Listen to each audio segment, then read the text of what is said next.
This is imposed meaning. Obviously fascinated by human behavior, I'm curiously motivated to identify ways that we, you and I, can improve our life experience by claiming control over our perceptions and, in turn, our system of responding to them.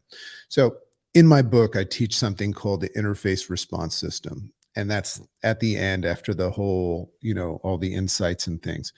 So the basic premise of it is that, you're going to create this a more efficient, more effective response, to things, to life, to that which we interface with. But the first step is to recognize that your perception of things triggers the rest. You're whenever you respond, if it's a healthy, a positive, or a negative response, it's always in reaction to your perception. So I'm very, very curious about that idea of claiming control over it and having a more effective response system. So really the only thing that we can control, and that's our responses. And we know that. I think we forget about it.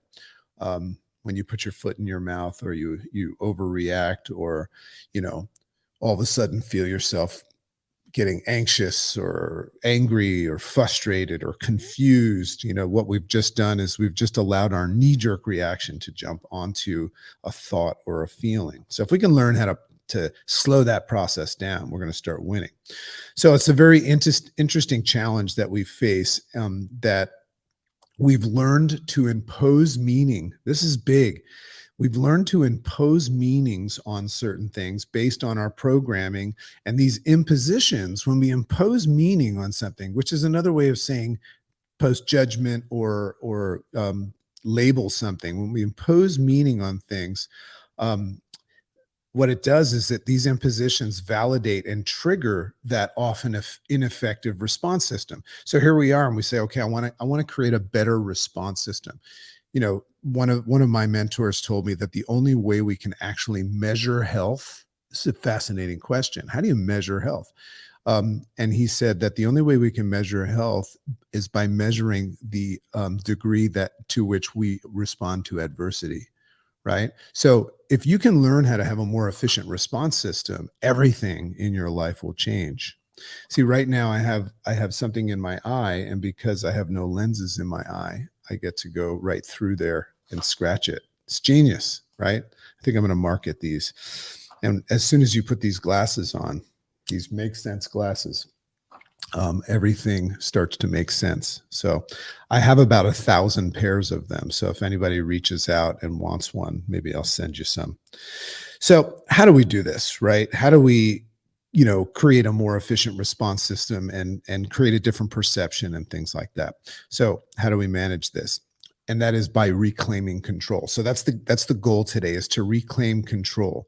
And that control happens in between the stimulus and the response, right? And that's something that I learned from Viktor Frankl.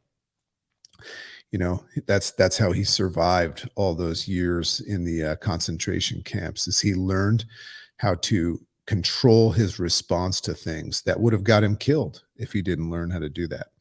You're probably not going to get killed if you don't do it today. You're probably just looking to enhance your life. So the key to claiming control over our responses is to slow down or halt our learned reflex to impose meaning on things. That's why I'm focused on this today. You have this knee-jerk reaction and reflex to impose meaning on things. You don't even know it happens, right?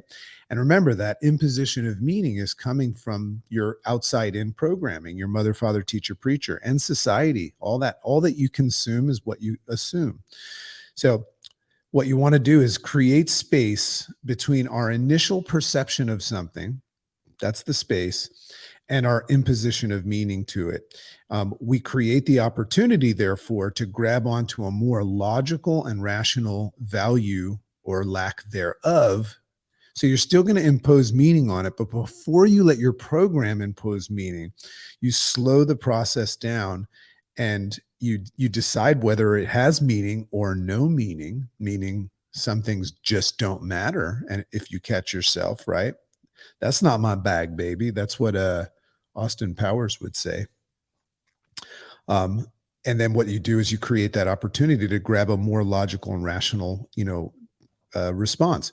So therapists refer to this creation, as or to this creation of space is cognitive distancing. And that's something that I think everybody should look up. Cognitive distancing is very, very powerful. And it's just about creating that space.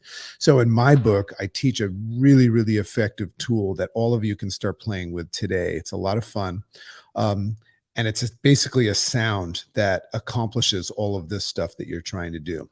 So the sound it goes like this: sound out the following. It's spelled HMMM, three M's. And it sounds like this. Huh. Right. So what that means is, as soon as I see something or hear something, I can halt or slow down my knee jerk response by just saying, huh. And that means, okay, I see it, I hear it. You can also do this with people, but I'm not sure what I think about it yet. That's about creating space. So by slowing down my knee jerk learned response, I can then catch that knee jerk response. I have to slow it down and then say, whoa, I was about to do that.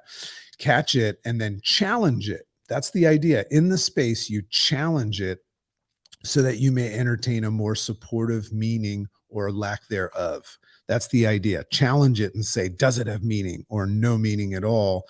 And how do I want to respond now in support and alignment with my desired state to move forward that day? Do you know that you have intentions to move forward today? And the only thing holding you back from it, it's not just hard work and consistency and grit. Those are natural things.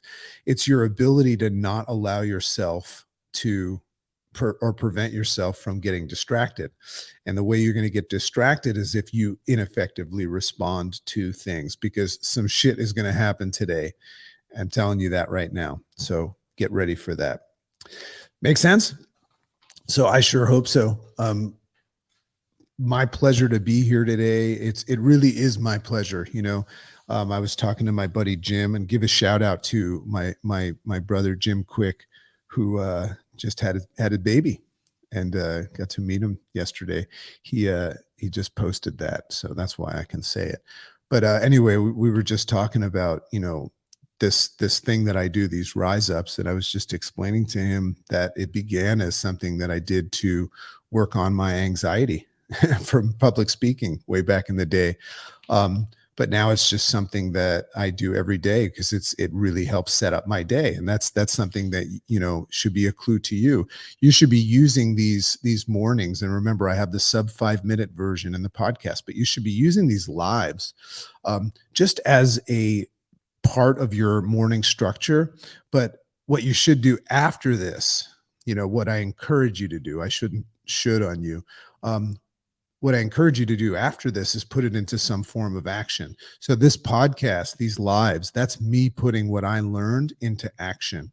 So take it, right? Give it away.